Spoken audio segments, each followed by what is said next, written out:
Nah, bismillahirrahmanirrahim. Ista'iddu. Kita kultum saja berarti ya. Kuliah 70 menit 7 menit insyaallah. Sudah siap Bapak Ibu? Namun sebelum kita mulai, bagaimana kabarnya ibu-ibu?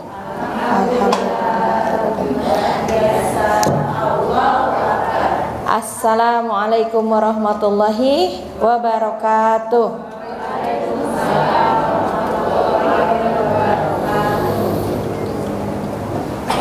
Pertama-tama kata ibu, kita saat ini ada 3 program teteh ya. Kita terus berinovasi untuk bisa memberikan pelayanan yang maksimal kepada umat. Pertama, ada yang terbaru baru hari ini ya ibu ya, yaitu makan. Jadi masjid makan. Insya Allah di setiap ba'da zuhur, setiap harinya, jadi setiap hari itu kita menyediakan makan siang gratis bagi yang mau sholat zuhur di sini. Catatannya, jadi teteh ibu kalau mau sholat zuhur di sini, alhamdulillah tuh ngurangan resiko ya. Diajak sekeluarganya boleh gitu. Disebarkan teteh infonya. Ya lumayan lah gitu ya buat para pejuang nafkah mah, itu buat memenuhi sedikit untuk mereka itu. Kemudian karena itu kita butuh peryogi ibu-ibu yang mau masaknya. Nah, jadi satu hari itu dibagi jantan 2 orang. Mau nggak? Boleh nggak 3-an? Boleh, ibu. Mudah-mudahan masjidnya makin ramai. Jadi gimana gimana ya supaya masjid teh ramai? Itu yang pertama. Infonya disebarkan. Bilih ada yang mau makan di sini, boleh. Mau sholat zuhur di sini juga boleh. Ahwat boleh. Ikhwan boleh. Anak-anak, lansia boleh, teteh tentunya saja ya. Kemudian kalau mau sedekah aja saya mah tentu saja boleh. Dihitungnya per porsi. Misalnya kalau mau per porsi berarti 12.500. Tapi abi mah bade ngiringan we mung 30.000 boleh ibu. Apapun. Jadi kita juga akan dipisahkan. Ini untuk apa akadnya? Untuk makan-makan ya dipisahkan. Untuk sedekah makan-makan. Yang kedua, kita ada namanya daurah on the road. Jadi keliling ke masjid-masjid mengajarkan metode hafal Quran dalam waktu 5 menit. Ibu-ibu sudah nyobain belum? Yang hafal Quran dalam 5 menit, dalam waktu 5 menit? Nah, nanti berarti ketika ada safari dakwah aja ikutan.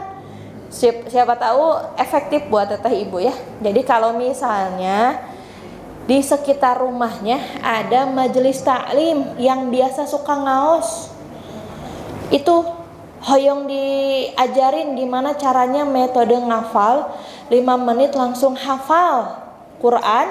Nanti bisa kita berkunjung ke majelis taklim tersebut, free, tidak dipungut biaya apapun ke masjidnya ya. Jadi kudu bayar ustadznya, nggak usah.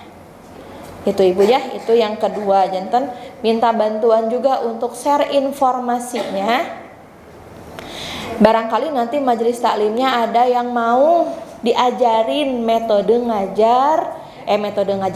menghafal Quran selama 5 menit langsung hafal. Untuk usia dewasa tentunya ya, bukan usia anak-anak. Anak-anak maksimal tong 5 menit ibu. 1,5 jam sih kan kalau anak-anak ya. Tapi kalau anak dewasa insya Allah biasa. Karena programnya hanya cocok untuk orang dewasa kalau yang ini. Jadi itu 2. Yang ketiga, qadarullah wa masyafa'allah, kita tuh punya kebiasaan. Nah, kita punya culture senasib sepenanggungan gitunya. Teh Nur yang santri dari rumah tapis kelas dewasa kena musibah kata ibu. Kemarin motornya kan hilang waktu hari Jumat pekan kemarin. Makanya kata ibu, saya himbau sekali lagi, walaupun di depan teh ada CCTV, itu tidak bisa menjamin motornya nggak hilang. Ya, hanya itu juga ada CCTV, kita nggak bisa ngapa-ngapain, ngelacaknya susah. Jadi mohon dimasukkan saja motornya. Di sini penuh, langsung teteh ke belakang deket balong. Ya, babalongan boleh. Mudah-mudahan memang targetnya penuh. Jantan kan kalau penuh tempatnya Allah kasih lagi lahan gitu. Kemudian jantan kita teh mau donasi, mau urunan. Nanti kita kelolanya per holakoh. Silahkan di holakohnya masing-masing ditunjuk itunya. Nura rajin ngaos tentunya saja ya. Nah, ditunjuk, dikumpulkan di orang tersebut, di santri tersebut untuk dikelola. Saya sarankan semuanya ikut. Kalau abi mah udah nembe sekolah. Nah, kalau untuk yang sekolah berapapun teteh 2.000 sisa jajannya 3.000, 5.000 atau mungkin uang jajannya 50.000 sehari boleh. Disisihkan 10.000, amin ya. Nah gitu, jadi boleh 5.000 maksimal hari Jumat sudah terkumpul ya, di hari Jumat. Sekarang hari Rabu, Kamis, Jumat, insya Allah biasa kekempel buat anak-anak ya 2.000 jantan genep ribu pas Jumat insya Allah semuanya. Jadi didata oleh KM-nya masing-masing di holakohnya harus disunnahkan, sunnah muakkad. Tapi abi benar-benar nggak punya, nggak masalah. Kalau betul-betul tidak ada mah jangan dipaksakan. Gitu. Ada pertanyaan? Tidak? Alhamdulillah. Ada waktu sedikit lagi, kita langsung ke materi. Bismillahirrahmanirrahim. Allahumma anfa'na bima 'allamtana wa 'allimna ma yanfa'una wa zidni ilman. Rabbi zidni ilman warzuqni fahman wa amalan mutaqabbala. Kita masih di materi fikih, mengenai tawanan perang.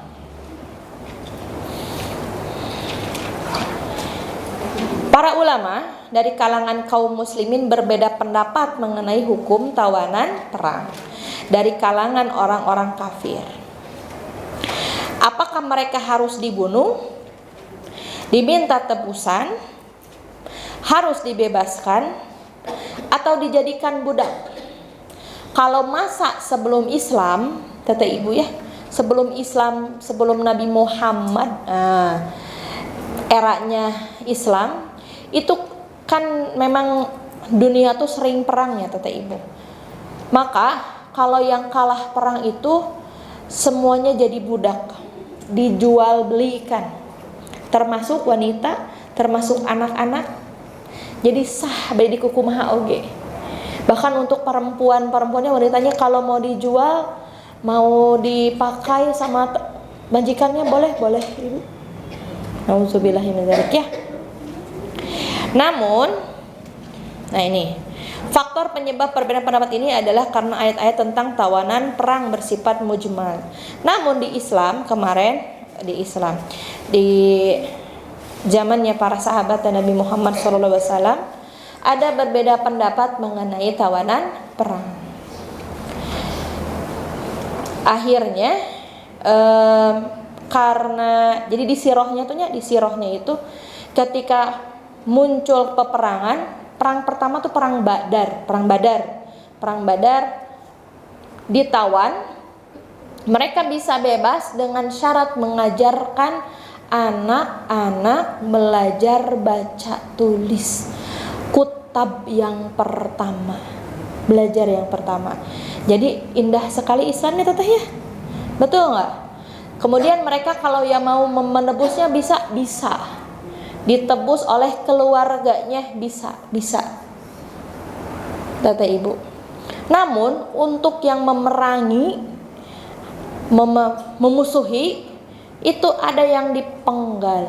Dan kata Ali bin Abi Thalib itu, entah siapa, yang menggalnya tuh harus dari keluarganya, dari pihak muslim. Misalnya dari pihak muslim yang ditawan pamannya, keponakannya dibunuhnya, agar tidak muncul balas dendam dari kabilah tersebut.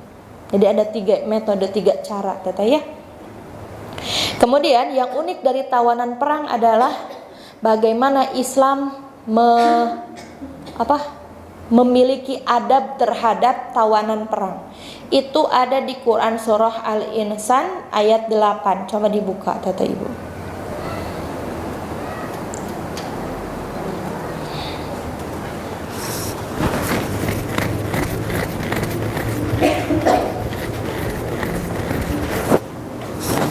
Sudah?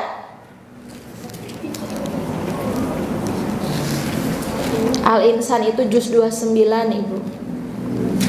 Juz 29, Al-Mulk, Al-Qalam, Al-Haqqah, Al-Ma'arij.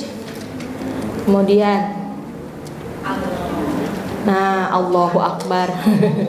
Nuh, Jin, Muzammil, Muddatsir, Al-Qiyamah, Al-Insan. Aya. Bising ke milarian daftar list. Jadi di sana ya. Kalau jadi penghafal Quran sudah gitu teh. Al-Insan, saya sudah tahu di mana tempatnya. Mudah-mudahan jadi motivasi ya untuk bisa menghafal Quran. Sudah ketemu bagaimana bunyi ayatnya? Satu orang saja, boleh nenek? Oh nenek mau maca atau nenek? Kenapa Al-Insan?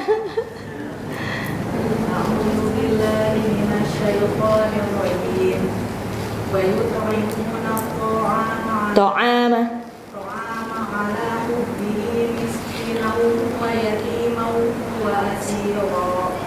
artinya, dan mereka memberikan makanan yang disukainya kepada orang miskin, anak yatim, dan orang tawanan. Tawanan perang. Nah itu tuh tawanan perang. Lanjutkan. Innama nut'imukum liwajhillahi. Nah itu. Nama nut'imukum liwajhillahi la nuridu minkum jazaa'an wala syukur. Masya Allah. Ayat yang indah kata ibu ya. Wa yut'imuna at'ama 'ala hubbihi miskina wa yatima wa asira. Dan mereka kaum muslimin ini memberikan makan kepada orang miskin, kepada orang yatim, bahkan ketawanan perang, makanan apa yang mereka sukai. Biasanya kalau ketawanan perang mau ngasih makan nggak bu? Boro-boro ya kalau orang Islam yang ditawan pasti disiksa ibu, disiksa habis-habisan.